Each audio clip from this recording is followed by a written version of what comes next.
नमस्कार शेतकरी मित्रांनो आता 1 एप्रिल पासून नवीन आर्थिक वर्ष हे सुरू झालेलं आहे।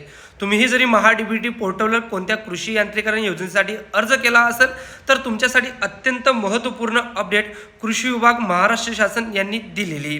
मित्रांनो तुम्ही जरी अनुदान घेत असाल कोणत्या कृषी यांत्रिकरण योजनेसाठी तर तुमच्यासाठी या व्हिडिओच्या माध्यमातून अत्यंत महत्त्वपूर्ण अपडेट देणार आहे। त्यासाठी व्हिडिओ शेवटपर्यंत बघा। जरी चॅनलला नवीन असाल तर चॅनल देखील सबस्क्राइब करून घ्या।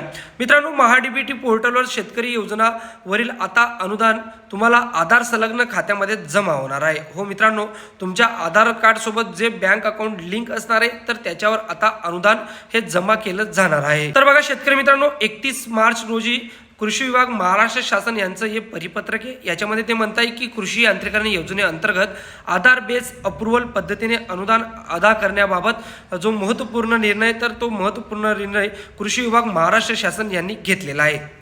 तर कृषी यांत्रिकरणाच्या सर्व योजना महा-डी-बी-टी पोर्टलवर राबवण्यात येत आहेत। सदर योजनांमध्ये यापूर्वी अकाउंट बेस व आधार बेस पेमेंट पद्धतीने लाभार्थ्यांना अनुदान अदा करण्यात येत होती।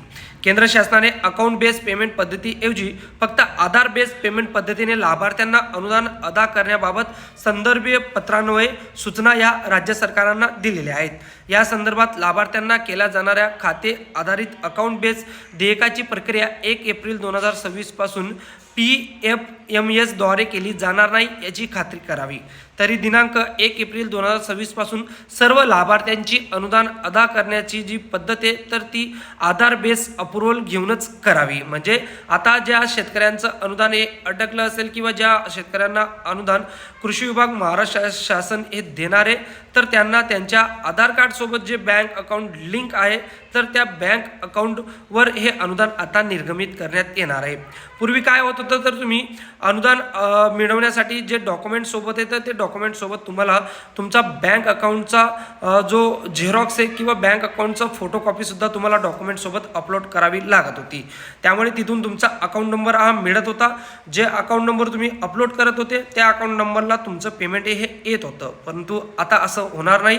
तुमच्या आधार कार्ड सोबत जे अकाउंट नंबर लिंक असेल तर त्याच्यावर हे पेमेंट येणार आहे। म्हणजे डी-बी-टीच्या माध्यमातून पेमेंट हे दिलं जाणार आहे। तर शेतकरी मित्रांनो तुम्हाला आता कोणत्या गोष्टींची काळजी घ्यायची तर तुमच्या आधार कार्ड सोबत कोणतं बँक अकाउंट लिंक आहे हे चेक करून घ्या।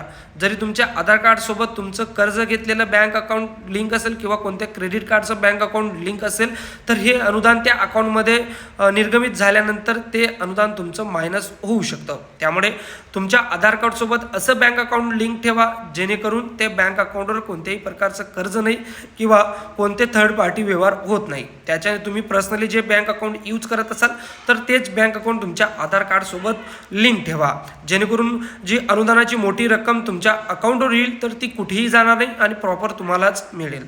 तर मित्रांनो ही महत्त्वपूर्ण अपडेट अत्यंत महत्त्वाची आहे त्या शेतकरी मित्रांची ज्या शेतकरी मित्रांचं अनुदान अटकलेलं आहे आणि ते अनुदानाची वाट पाहत असतील। त्यांना माहीत नसणार की अनुदान हे त्यांच्या अपलोड केलेल्या बँक अकाउंटवर येईल परंतु राज्य सरकार आता डी-बी-टीच्या माध्यमातून टाकेल। त्यामुळे अनुदान कधी येईल हेही तुम्हाला समजणार नाही। त्यामुळे आत्ता इन्शुअर करून घ्या की तुमच्या आधार कार्ड सोबत कोणतं बँक अकाउंट लिंक आहे। मित्रांनो तर ही अत्यंत महत्त्वपूर्ण अपडेट कृषी विभाग महाराष्ट्र शासन यांनी 31 मार्च रोजी दिलेली ती म्हणजे आता अनुदान जे तर कृषी यांत्रिकरण योजनांचं किंवा अनेक कृषी योजना असतील त्यांचं अनुदान तुम्हाला डी-बी-टी माध्यमातून देण्यात येणार आहे। मित्रांनो ही अपडेट तुम्हाला कशी वाटली? अपडेट आवडली असेल व्हिडिओला लाईक करा आणि ही अपडेट जास्तीत जास्त शेतकरी मित्रांपर्यंत नक्की शेअर करा। काही डाऊट असेल तर बिनधास्त व्हिडिओच्या कमेंट बॉक्समध्ये विचारायला विसरू नका। भेटूया पुन्हा अशाच एका व्हिडिओमध्ये। तोवर जय हिंद जय महाराष्ट्र मित्रांनो।